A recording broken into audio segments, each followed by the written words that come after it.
열왕기하 4장 25절에서 28절까지입니다. 우리 같이 읽겠습니다.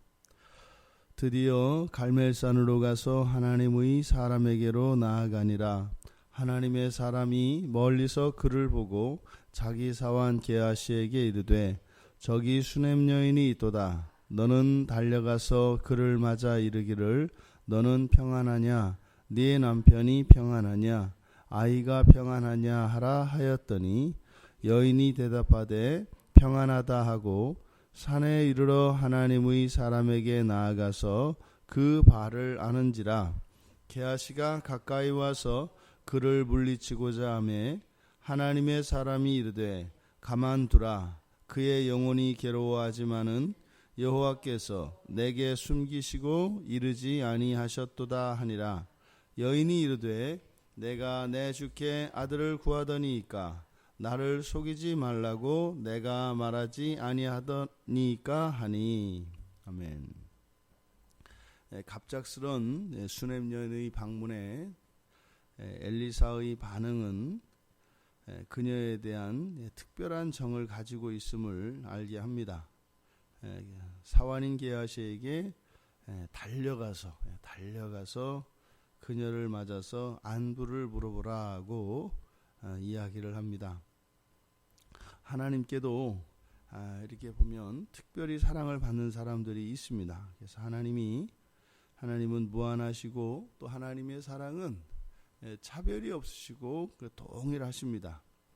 하지만 인격적으로는 분명히 차이가 있습니다. 성경을 통해서도 보면 하나님이 특별히 택하시는 자들이 있고 또 우리가 알 수 없지만 하나님께서 택하지 않으시고 버리는 자들이 분명히 성경에 보면 나오기 때문입니다. 그래서 그것은 하나님의 절대 주권에 있는 것이기 때문에 그것이 우리들이 왈가왈부할 수가 없습니다. 근데 사실 하나님이 더 특별히 사랑하는 사람과 덜 사랑하는 사람, 버리는 사람이 있다 했을 때 사실 하나님이 버렸다라고 하는 것은 이미 하나님이 버리시기 전에 그 사람이 하나님을 버렸기 때문에 전혀 하나님이 버렸다라는 생각을 하지 않습니다. 그리고 하나님이 누군가를 더 특별히 사랑한다면 그 사람이 특별히 하나님을 더 사랑하기 때문에 그렇게 느껴지고 그렇게 보여지는 것이죠. 그러니까 하나님은 항상 동일하십니다. 그런데 우리들 각자의 마음 속에서 일어나는 그 특별함의 정도에 따라 그렇게 경험이 되기 때문에 하나님의 편애가 아니라 우리들의 사랑의 분량, 믿음의 분량에 따라 그렇게 보여지고 느껴지는 것입니다. 이때 엘리사가 게하시에게 수넴 여인의 안부를 물어보라고 하셨는데 그때 이 여인의 대답은 평안하다라고 건성 대답하는 것 같습니다. 왜냐하면 지금 이 수넴 여인은 오직 선지자 엘리사에게 마음이 가 있기 때문에 게하시의 그 인사치레에 별 의미를 두지 않고 엘리사를 향하여 달려가고 있는 것 같습니다. 그런데 엘리사가 물어보았던 이 평안의 의미를 보니까 남편이 평안하냐, 아이가 평안하냐 라고 묻고 있습니다. 그러니까 우리들이 선지자의 이 말을 통해서 우리의 평안을 이루는 그 가장 큰 요소 중에 하나가 가족인 것을 알 수 있습니다. 이 가족의 안부는 우리들의 평안의 가장 기초이고 가장 중요한 요소인 것입니다. 그래서 언제나 우리들은 가족들의 평안을 구하는 그런 우리가 되어야 하겠습니다. 선지자에게 달려온 수넴 여인, 그 수넴 여인은 하나님의 사람에게 나아가서 그 발을 안았다. 그러니까 이것은 선지자를 만나자마자 그 앞에서 무너지는 거죠. 그래서 무너져 내려서 선지자의 발을 끌어안습니다. 지금 그녀의 이 절박함이 얼마나 간절한 것인지 그렇지 않겠습니까? 만년에 얻은 이 아들이 갑자기 자기 무릎에서 죽었으니 그 어미의 심정이 지금 어떻겠냐 이 말입니다. 집에 지금 이 하나님의 사람이 사용하던 침대 위에 그 죽은 아들의 시체를 뉘어놓고 문을 닫고 지금 선지자에게 도움을 구하러 달려온 이 수냄 여인입니다. 그리고 이 수냄 여인에게 지금 확실한 이런 믿음이 있어서 이제 선지자를 만났으니까 내 아이가 살아날 것이다, 그런 것 없다 이 말이죠. 주체할 수 없는 슬픔과 이 아픔을 그저 토로하는 것이죠. 그런데 이렇게 선지자의 발을 아는 이 행동을 보고 게하시가 만류하려고 합니다. 그러니까 그것은 뭐예요? 그런 행동은 적절하지 않은 것이죠. 자연스럽지 않고 무례한 행동이었다라고 하는 것을 알 수 있습니다. 그런데 이때 엘리사가 그것을 자제시킵니다. 자제시킨 이유는 그럴만하다, 그럴만한 이유가 있지 않겠느냐라고 하는 것인데, 게하시의 눈에는 이렇게 무례한 행동으로 보여지는 이러한 행위, 그러니까 이러한 무례한 행동이 때로는 긴박한 이런 절박감의 표시이기도 합니다만, 또 한편으로는 친밀감의 표현이기도 하죠. 보통 집에서 자녀들이 부모들에게 예의에 벗어나는 일을 하는 것, 그것은 단지 버릇이 없어서일 뿐만 아니라 그것은 또 한편으로는 그 친밀감을 나타내는 그러한 행동 양식이기도 합니다. 근데 엘리사는 게하시가 말리려고 하는 게하시를 자제시키고 난 뒤에 이 엘리사의 말씀을 보면 하나님께서, 여호와께서 숨기시고 나에게 말씀해 주시지 않은 무엇이 있는가 보다. 지금 이 수냄 여인이 그렇게 영혼이 괴로워한다, 이렇게 얘기를 합니다. 그러니까 이 여인에게 아주 큰 아픔이, 괴로움이 있구나. 여기서 지금 보면 이 엘리사와 같은 선지자에게도 하나님께서 감추시는 내용이 있다는 것을 시사합니다. 그러니까 어떤 선지자라 할지라도 하나님의 모든 것을 다 알 수 있는 사람은 없다는 거죠. 그러니까 항상 우리들은 정말 하나님께 특별히 쓰임을 받는 선지자라 할지라도 늘 오류의 가능성이 있음을 잊지 말아야 합니다. 우리의 지나친 확신, 이것은 성경에서 우리들에게 주는 그런 교훈과 같지 않습니다. 신약 성경에서도 보면 사도행전 16장에 보면 이제 정말 참된 진리를 봐서 이제는 전도에 그냥 정말 완전히 푹 빠져버린 사도 바울이 아시아에 복음을 전하고 다닙니다. 여기저기에 말이죠. 아직도 아무리 돌아보아도 복음을 전해야 할 곳이 아직도 많습니다. 그래서 그 아시아에서 계속 복음을 전하고 있는데 하나님이 그걸 막으세요. 안 되는 겁니다. 일이 막 틀어지는 겁니다. 그래도 이 바울은 오히려 이것이 그냥 하나님이 막으시는 것이기보다는 이 세상의 핍박이고 사단마귀의 저항일 것이다, 이렇게 생각을 하고 또 소아시아의 비두니아로 가려고 또 합니다. 그렇게 해도 이 아시아에서 계속 복음을 전하려고 합니다. 근데 하나님의 뜻은 그것이 아니었죠. 하나님께서 환상 중에 바울을 마게도냐로 인도하십니다. 그러니까 이처럼 사도 바울은 그 소아시아에 복음을 전하는 그 일이 자신의 사명이라고 생각해야 했고 또 그것에 대해서 확신을 가지고 있었습니다. 그런데 하나님의 뜻은요, 그것이 아니라 유럽 땅으로 건너가서 이제는 복음을 전하도록 마게도냐로 인도하는 것이었습니다. 그러니까 오히려 막으시는 하나님의 뜻을 거스르고 자기의 뜻을 따라 비두니아로 가려고 했던 것이죠. 이렇습니다. 우리가 살아가면서 우리들이 이것은 하나님의 뜻일 것이다, 이것이 하나님이 원하는 것일 것이다, 그렇게 하면서 그것을 완전히 100% 하나님의 뜻과 동일시하는 것, 이것은 매우 위험하다는 것입니다. 그래서 우리 신자들의 삶의 바른 모습은 바로 현재를 살아가는 겁니다. 지금 현재를 살아갑니다. 물론 우리가 과거에서의 우리의 잘못들과 하나님의 은혜, 이것에 대해서 현재의 삶에 반영이 되어서 하나님께 더 큰 감사로, 또 나를 의지하는 것이 아니라 하나님을 의지하며 살아가야 할 것입니다. 또 앞날에 대해서 우리들이 나름대로 그래도 계획을 세워놓고 그 기준을 따라 가야 할 것입니다. 그런데 언제나 하나님의 인도하심 앞에서 확신한 그것조차도 언제든지 내려놓을 수 있는 우리들이 되어야 할 것입니다.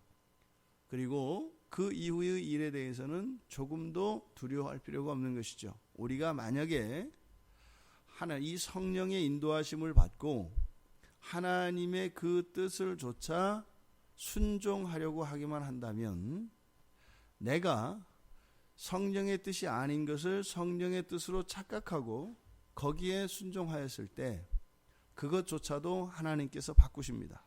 그런데 하나님의 뜻을 따르지 않고 나의 판단과 나의 주관에 따라서 이것이 옳은 일이고 가치 있는 일이며 또 효과적인 일이기 때문에 이것을 반드시 해야 되겠다라고 하는 이러한 확신은 오히려 자기 자신은 이것이 하나님의 뜻이라고 생각을 하고 어떤 무리수를 두어서라도 그 일을 했겠지만 결국 끝에 가서는 그것이 하나님께 영광이 되는 것이 아니라 오히려 자기의 영광이 되어지고 오히려 하나님께 불평과 불만을 하게 되는 그런 원인이 됩니다. 이 수냄 여인이 고백을 합니다. 내가 내 주께 아들을 구하더이까. 나를 속이지 말라고 내가 말하지 아니하더이까. 이런 장면들이 우리의 삶 속에서 연출이 될 때가 있습니다. 뜻밖의 은혜, 우리가 원하지 않았던 은혜죠. 뜻밖의 은혜라고 하는 것은 그겁니다. 내가 원하지 않았던 은혜입니다. 그런데 그 뜻밖의 은혜에 대한 우리의 태도는 어떠할까요? 그것이 감사가 클까요? 기쁨이 클까요? 감사와 기쁨 사이에서 우리들은 하나님께 감사를 하지 않고 그저 뜻밖의 은혜에 대하 기뻐하는 것으로 그친다면, 그것은 이 세상에서 누리는 모든 기쁨은, 다시 말해서 하나님으로부터 누리는 그 기쁨이 아닌 다른 것에 원천을 둔 그런 기쁨은 반드시 그 빛이 발하게 되어 있습니다. 그리고 금방 익숙해지게 되어 있습니다.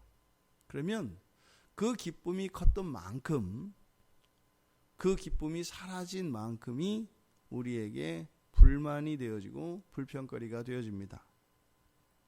우리들은 감사할 일이죠. 욥에게서 교훈을 배웁니다. 주신 것도 거두신 것도 여호와이시니 우리가 해야 될 일은 무엇이다? 여호와의 이름을 찬송하는 일이다. 준 것으로 감사하고 거두신 것으로 감사할 수 있는 우리가 되어야 할 것입니다.